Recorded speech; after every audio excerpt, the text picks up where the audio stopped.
Hello friends. हम environment का आज करेंगे टॉपिक क्लाइमेट चेंज। ये मेंस 365 का पार्ट है एनवायरनमेंट का। तो क्लाइमेट चेंज का जब हम देखते हैं तो आपको समझना पड़ेगा, तो क्लाइमेट चेंज तो हो रहा है लेकिन उसका इम्पैक्ट या उसका सिम्टम क्या क्या है। एक तो पहला तो कि क्लाइमेट जोन्स जो हैं अलग अलग वो शिफ्ट कर रहे हैं पोलवर्ड। पोलवर्ड मतलब कि पोल्स की तरफ, नॉर्थ और साउथ पोल के डायरेक्शन में, इन बोथ हेमिस्फेयर। दूसरा है कि जो फ्रिक्वेंसी है एक्सट्रीम इवेंट्स यानी कि हीट वेव्स हो गया या ड्राउट हो गया ऑन अ ग्लोबल स्केल, वो उसका रेट बढ़ रहा है। ठीक है। तीसरा है कि जो हमारे ग्लेशियर्स हैं, जैसे हिमालय ग्लेशियर्स हो गए या अलग अलग माउंटेन के ग्लेशियर्स हैं, वो कम हो रहे हैं। मतलब कि 1950 से वो स्टार्ट उसका दिखता है और साथ में लास्ट 2000 साल में वो बहुत ज़्यादा रिट्रीट किया है। तो 1950 से अनप्रेसिडेंटेड स्केल से उसका रिट्रीट दिखता है, लेकिन लास्ट 2000 ईयर से वो दिख रहा है। चौथा है कि जो सीज़न है, growing season has an average length and up to 2 days per decade.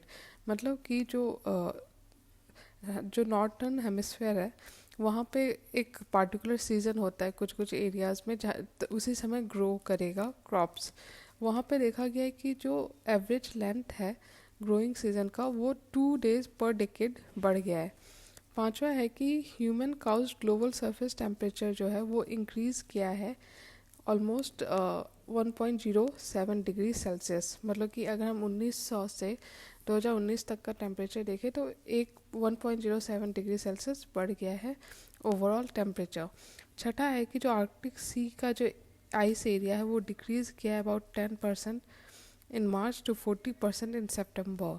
मतलब कि जो हमारा आर्कटिक आर्कटिक एरिया का जो सी है वो उस पर भी इम्पैक्ट पड़ा है। सातवां है कि जो मीन सी लेवल जो है वो इंक्रीज़ किया बाय 0.20 m बिटवीन 1901 एंड 2018। यानी कि देखिए जो ग्लोबल वार्मिंग हो रहा है उससे ग्लेशियर मेल्ट कर रहा है या आइसबर्ग्स मेल्ट कर रहे हैं, तो ये सब जाके सी में ही तो जा रहे हैं और उसके कारण हमारा जो ग्लोबल सी का जो लेवल है, सी लेवल है, वो इंक्रीज़ कर रहा है। बाकी यहाँ पे इस मैप के थ्रू आप देख सकते हैं कि अलग अलग एरियाज़ में किस तरह से इम्पैक्ट पड़ रहा है। अब देखिए जैसे अमेजोन में फ्रिक्वेंट ड्राउट्स, मतलब कि अमेजोन में आपको फ्रिक्वेंट ड्राउट्स देखने को मिलेगा। उसी तरह आर्कटिक सी लेवल में आपको सी आइस का लॉसेस, ये आपका यहाँ पे आर्कटिक में यहाँ पे दिखेगा। उसी तरह अटलांटिक में आपको अटलांटिक सर्कुलेशन दिखेगा, a slow down since 1550s। तो ये मैप आप यूज़ कर सकते हो अपने आंसर राइटिंग में दिखाने के लिए कि कहाँ क्या हो रहा है। उसी तरह फिर बोरियल फॉरेस्ट में फायर्स बढ़ रहे हैं, यहाँ पे होंगे बोरियल फॉरेस्ट, वहाँ पे फायर्स बढ़ रहे हैं।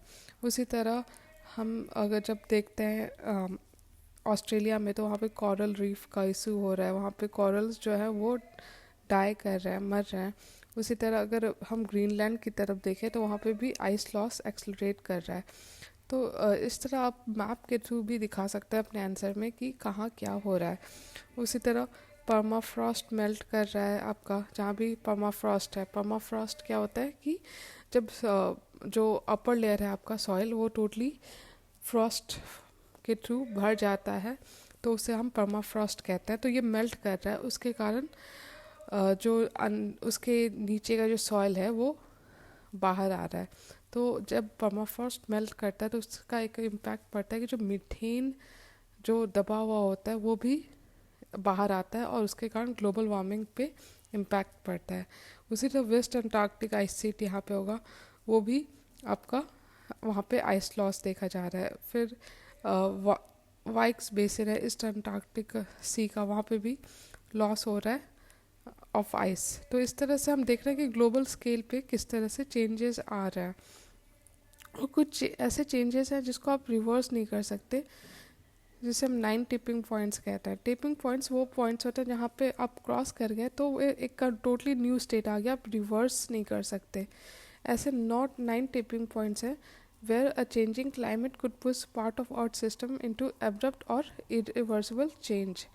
तो इस तरह से हमने समझा कि क्या क्या इम्पैक्ट होगा क्लाइमेट चेंज का या हो रहा है क्लाइमेट चेंज का। और इसलिए जो पूरी ह्यूमैनिटी है उसको इस तरफ ध्यान देने की ज़रूरत है।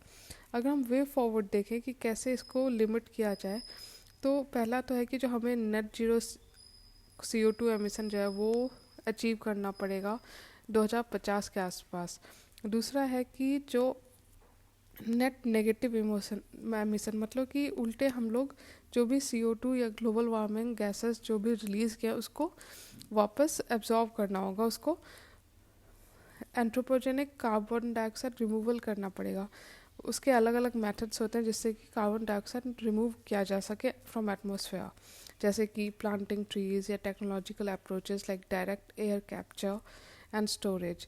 तीसरा है कि strong rapid and sustain reduction in green house gas emission, मतलब कि जो मीथेन है, गैसेस हो गए जैसे मीथेन जो कि खुद में एक बहुत बड़ा उसका ग्लोबल वार्मिंग पोटेंशियल है, तो ऐसे गैसेस का जो एमिशन है उसको कम करना पड़ेगा। चौथा है कि जो एनहांसमेंट ऑफ क्लीन फिनांस और इन्वेस्टमेंट, फाइनेंस और इन्वेस्टमेंट पे भी हमें काम करना पड़ेगा। साथ में प्लानिंग हो गया, रिस्क असेसमेंट हो गया, ये सब भी इम्पॉर्टेंट है, स्पेशली जब हम एक्सट्रीम इवेंट्स जैसे कि हीट वेव्स या हैवी पर्सिपिटेशन के बारे में बात करते हैं।